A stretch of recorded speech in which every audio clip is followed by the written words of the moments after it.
I surt la moto 41 amb l'Aleix Espargaró al seu damunt en busca del millament.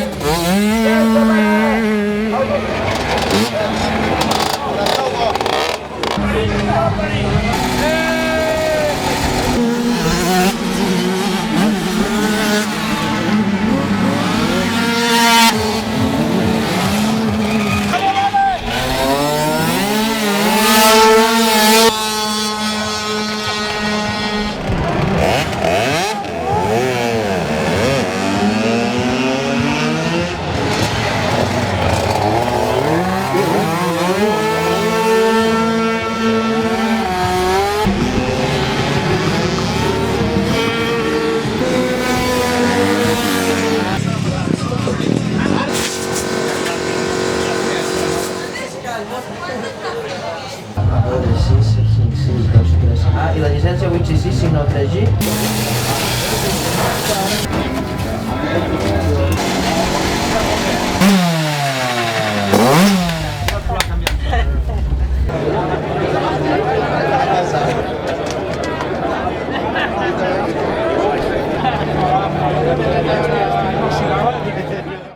A nivell d'inscrits, un any més estem en línia. Hi haurà més de 150 pilots allà participant aquest fi de setmana allà. D'entre tots aquests inscrits, evidentment seguim sent internacionals. És una de les coses que ja portem molts anys que ho vàrem aconseguir i sempre diuen que el més difícil és consolidar-se i realment les 24 hores podem dir que estem més que consolidats en aquest aspecte. Tornem a tindre equips d'Itàlia, de França i d'Holanda.